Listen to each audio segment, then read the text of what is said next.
Ryan Roberts here with new head coach Nevels of Holmes High School. Coach, just talk about the progression of the team so far under you this summer.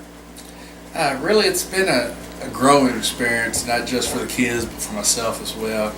We actually started off in the spring, just basically laying the foundation of trying to get them to understand what the expectations were going to be, how we were going to change things, what we wanted them to do, and how we wanted them to do it.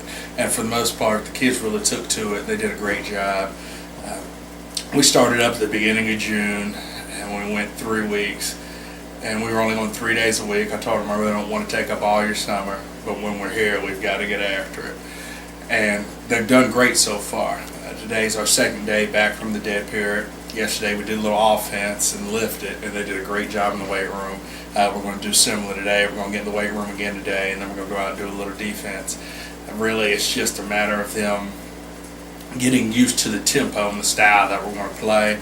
And more than anything, above and beyond football, we just have that expectation of we're going to be good people, we're going to do things the right way. And so far they've done a great job really buying in and picking up the ball and running with it. You lose 14 seniors off last year's 6-5 team that you're an assistant for. Just talk about some of the kids that we should expect to make an impact on offense this year. Well, the first name out of everybody's mouth around Northern Kentucky is Jonathan Scruggs. He's a playmaker. For my money, he's the best up here. He's the best I've seen in person.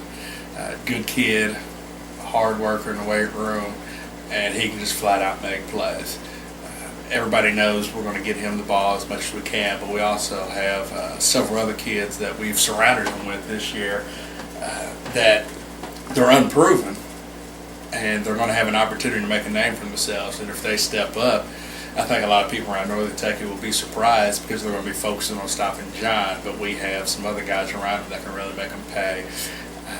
Looking at Freddie Warlaw, he'll be a senior, just a good, strong leadership type kid.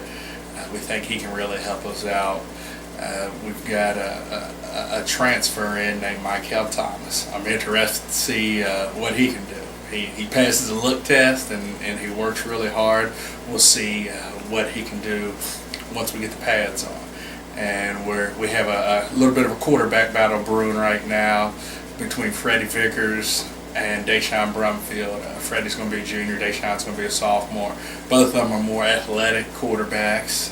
Deshaun may have a little bit better arm, as where Freddie may be a little bit quicker. So it's really fun to sit and watch them learn the system and actually just go at it and battle and get better every day. But I think those several guys I mentioned, then also one last guy that I'm really intrigued by is Shondell Mincy. He'll be a sophomore. We have a lot of young talent here. That's a problem, but also a blessing at the same time. He'll line up at wide out for us on offense, and he's one of the fastest kids around. And I'm interested to see what he ends up doing this year for us. Defensively, you lost, obviously, Deshaun Peterson, who made plays on both sides of the ball. But who are some of the guys you're expecting to step up on that side? I'm going to call the same names on offense and defense. What I've told everybody, first thing I said to our staff and then I said to our kids, we're looking for a solid group of kids who will do what we ask them to do. Do the little things right. That's what we preach day in and day out. We may start the season 35, 40 guys, so we're going to have a lot of two-way players. So the same Scruggs and Wardlaw and Vickers and Brumfield and Mincy. Also a couple other young kids that just work their behind off in the weight room. Sean Sutherland, I love him to death. He's a coach's dream. Straight A's in the classroom, gets after it on the field. Anytime I tell him we're not going to lift, he gets mad at me. I got to go and unlock the weight room. So it's that type of kid that we're trying to establish and build our program around. Brendan Johnson is the big man up front. Guys are coming in to look at him. He just jumps out at you. When you watch him on film, he's big, he's quick, and he has an opportunity to do some special things here. But those guys would definitely be the ones that we're going to hang our hat on. And we're also hoping that a few more step up. So we have this interview 2-3 months from now, towards the season's end, we'll be able to call some other names that we may not have called today as a great surprise. As far as your schedule goes, talk about the teams you're playing out of district. Well, we open up with our crosstown rivalry, Holy Cross. So what I've told everybody is this kind of the rubber match. So 2 years ago when I was on staff, they put one on us pretty bad. And then last year we got the best of them, so this will be year 3. And it can go either way. It's always a heated battle. Coach Kazurski does a great job over there of getting them ready. And they have a good amount of athletes. They're really set in their system now where they like to spread the ball around. They've got a couple good players over there that can really hurt you in space. That's where we're going to start off our season. And then after week 2, we're going to go over to Scott. And for the past 3 years, everybody around Northern Kentucky has been here that this is the year that Scott program has circled.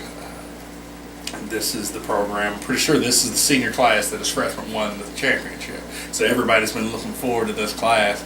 And I'm used to work for Coach Woolley, good friends with him, and I know he's doing things right out there. So they're going to be a force to be reckoned with this year, and we're looking forward to being able to go out there and take them on at their place in a beautiful facility that they have now.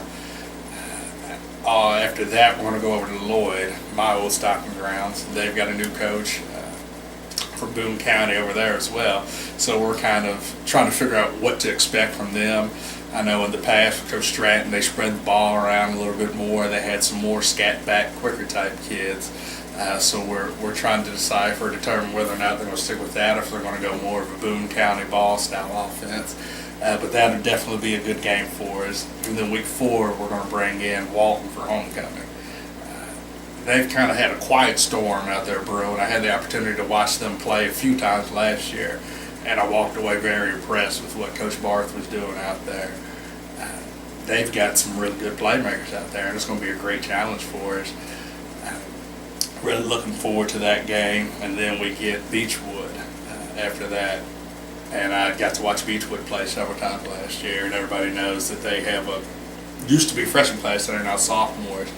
And when I saw them last year, I walked away impressed because they had some really good-looking kids, and Coach Rash does a great job of getting the best out of his kids. So that, again, is going to be a great challenge for us. And then we'll go over, actually they're going to come to us, Bellevue's going to come to us. So Coach Pointer, good guy. We've traded emails back and forth several times. And Bellevue's just Bellevue. They're just hard-nosed, gritty kids who are going to fight you from beginning to end. And we're going to have to play well in order to come out on top of that game. But again, I think it's a game that will fit us, fit what we need, and help us to get better and help us find out where we need to improve. And then our last out-of-district game would be where we wrap up the season at Newport. We haven't played them during the season in quite a while, as far as I know.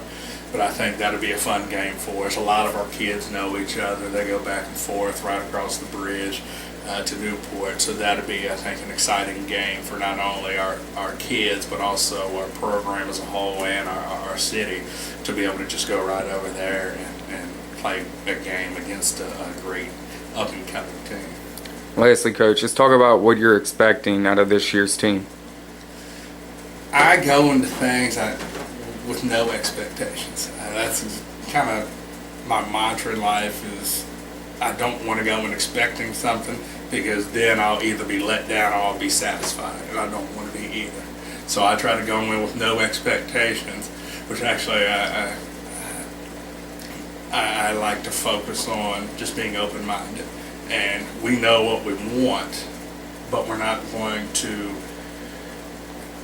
be upset or get frustrated if things don't pan out. Our biggest thing that we have to do is to keep on loving on our kids, keep on teaching them, keep on picking them up. I've got a saying on the board that says be patient but never lower your expectations. So we have to be patient. We have to know that there's going to be some rough patches. We play in one of the toughest districts in the state of Kentucky.